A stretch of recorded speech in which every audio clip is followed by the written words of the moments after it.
Israeli बमबारी से गजा में अल जजीरा के ब्यूरो चीफ की बीवी, बेटी और बेटा शहीद। ऑन ड्यूटी रिपोर्टर को बुरी खबर सुनाई गई। रिपोर्टर रोता हुआ अस्पताल की जानिब भागा।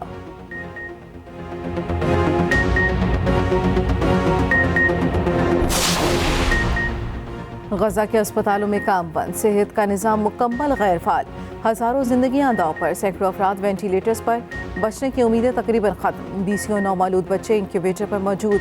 अक़वाम मुत्तहिदा का कहना है ईंधन ना मिला तो हमें अपना काम बंद करना पड़ेगा। इसराइल का ईंधन फराहमी की इजाज़त देने से साफ इनकार। कहा हमास से ईंधन मांगे, उनके पास ज़ख़ीरा है।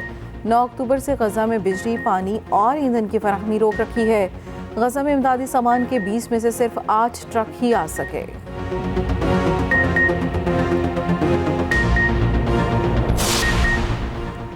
नवाज शरीफ की इवेंटफील्ड और अल अज़ीज़िया स्टील मिल्स रेफरेंस में हिफाजती ज़मानत की दरखास्तों पर समाअत आज। इस्लामाबाद हाई कोर्ट का डिवीजन बेंच 2:30 बजे समाअत करेगा। मंगल के रोज़ हुई समाअत में नवाज शरीफ इवेंटफील्ड और अल अज़ीज़िया रेफरेंस में सरेंडर करने के लिए इस्लामाबाद हाई कोर्ट में पेश हुए, जिनकी हिफाजती ज़मानत में 2 रोज़ की तौसीह कर दी गई थी। इस मौके पर प्रोसिक्यूटर जनरल नैब का मौक़िफ़ था कि उन्हें नवाज शरीफ की हिफाजती ज़मानत में तौसीह पर कोई एतराज़ नहीं।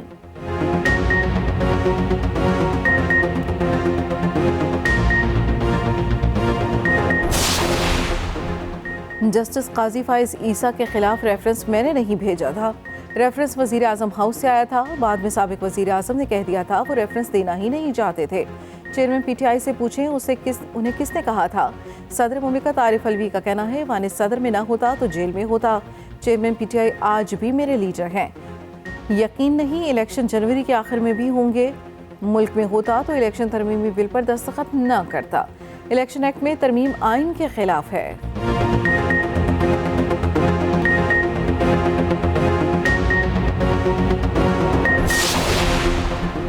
एंटी करप्शन ने चौधरी परवेज इलाही को राहदारी रिमांड पर लाहौर मुंतकिल कर दिया। एंटी करप्शन आज चौधरी परवेज इलाही को मजिस्ट्रेट की अदालत में जिस्मानी रिमांड के लिए पेश करेगा।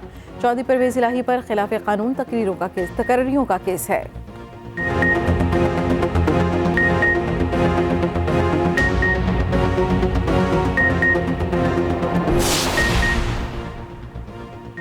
सुप्रीम जुडिशल काउंसिल का इजलास कल तलब कर लिया गया। चीफ जस्टिस पाकिस्तान काजी फाइज की जेर सदारत काउंसिल का इजलास कल 11:30 बजे होगा।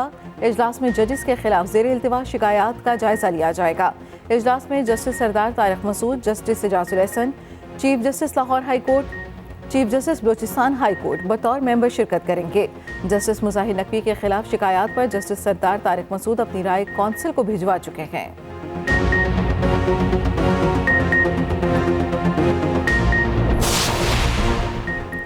मुसलसल माली खसारा, पाकिस्तान इंटरनेशनल एयरलाइंस की निजकारी नागुज़ीर। PIA को सिर्फ चलाने के लिए माली नुकसान 156 अरब रुपए है। ये रकम हुकूमत पाकिस्तान को हर हाल में अदा करनी पड़ती है। इन तमाम अखराजात और नुकसानात के अलावा PIA के ज़िम्मे 435 अरब रुपए का कर्ज भी वाजिबुल अदा है। एक मोहतात अंदाजे के मुताबिक PIA अपने ऑपरेशंस को जारी रखने के लिए रोज़ाना 50 करोड़ रुपए का माली नुकसान उठा रही है। माली नुकसान से निजात हासिल करने के लिए PIA को बैनुल-अक़वामी तरीक़ाकार की तर्ज पर साफ और शफाफ तौर पर प्राइवेटाइज करना नागुज़ीर हो चुका है।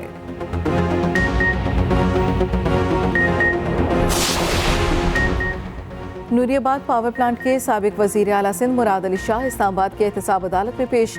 नंदीपुर पावर प्रोजेक्ट केस एहतसाब अदालत में चलाया जा सकता है या नहीं, अदालत ने अगली समाअत पर दलाइल तलब कर लिए। केस की समाअत 28 अक्टूबर तक मुलतवी। अदालत के बाहर साबिक वज़ीर आला सिंध मुराद अली शाह की मीडिया से बातचीत। कहा सिंध की अवाम निगरान हुकूमत की वजह से मुश्किलात का शिकार। निगरान हुकूमत दुरानिया बढ़ा तो मसाइल पैदा होंगे।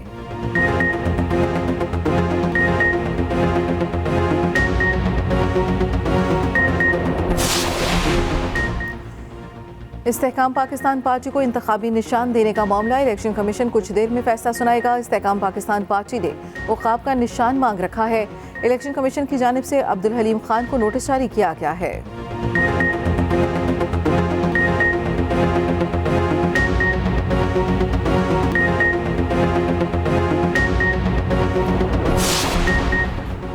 गुज़श्ता रोज़ दरियाए रावी में डूबने वाले 16 साला लड़के का ड्रॉप सीन। पुलिस लड़का जिंदा ढूंढ निकाला।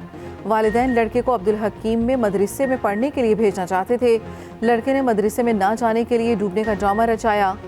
लड़का भैंसों को नहलाने दरिया पर लेकर गया और अपने कपड़े और जूते भी दरिया किनारे रख दिए। वालिदैन ने जूते और कपड़े देखकर रेस्क्यू टीमों को बुला लिया। रेस्क्यू टीमें लड़के की तलाश के लिए दरिया में ऑपरेशन करती रहीं।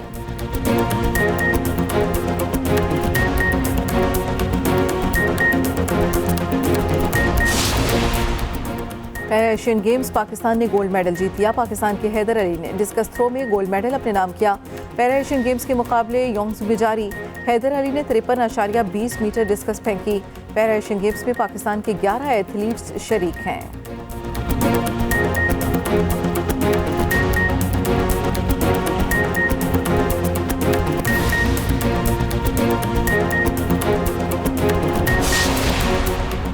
ऑस्ट्रेलिया ने नीदरलैंड को 309 रन से हरा दिया। कैंगरूज के 400 रन के हदफ के जवाब में नीदरलैंड 90 रन पर ढेर। ऑस्ट्रेलियावी बल्लेबाज मैक्सवेल और वार्नर का बल्ला रन उगलने की मशीन बन गया। दोनों की शानदार सेंचुरियां, मैक्सवेल की धुआंधार तबाहकुन इनिंग्स, 40 गेंदों पर सेंचुरी बनाई।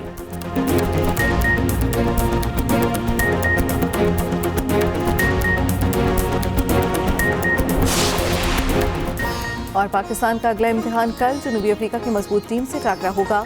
कौमी टीम चेन्नई में मौजूद खामियों पर काबू पाने की पूरी कोशिश। भरपूर प्रैक्टिस, वर्ल्ड कप में इन रहने के लिए पाकिस्तान की जीत जरूरी।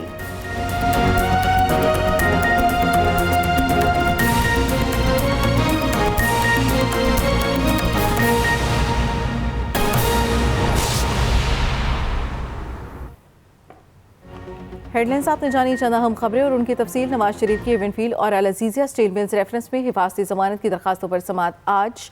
इस्लामाबाद हाई कोर्ट का डिवीजन बेंच 2:30 बजे समाअत करेगा।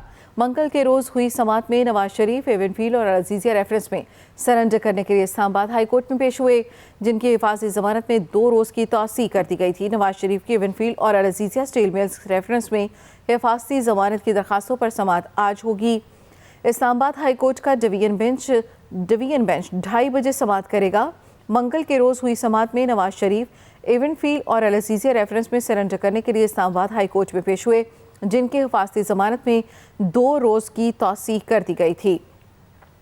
नवाज शरीफ के इवेंटफील्ड और अल अजीज़िया स्टील मिल्स रेफरेंस में हिफाजती जमानत की दरखास्तों पर समाअत आज। इस्लामाबाद हाई कोर्ट का डिवीजन बेंच 2:30 बजे समाअत करेगा। मंगल के रोज़ हुई समाअत में नवाज शरीफ इवेंटफील्ड और अल अजीज़िया रेफरेंस में सरेंडर करने के लिए इस्लामाबाद हाई कोर्ट में पेश हुए, जिनकी हिफाजती जमानत में 2 रोज़ की तौसीह कर दी गई थी। आज एक बार फिर नवाज शरीफ के इवेंटफील्ड और अल अजीज़िया स्टील मिल रेफरेंस में हिफाजती जमानत की दरखास्तों पर समाअत होगी। ये समाअत इस्लामाबाद हाई कोर्ट में का डिवीजन बेंच 2:30 बजे करेगा।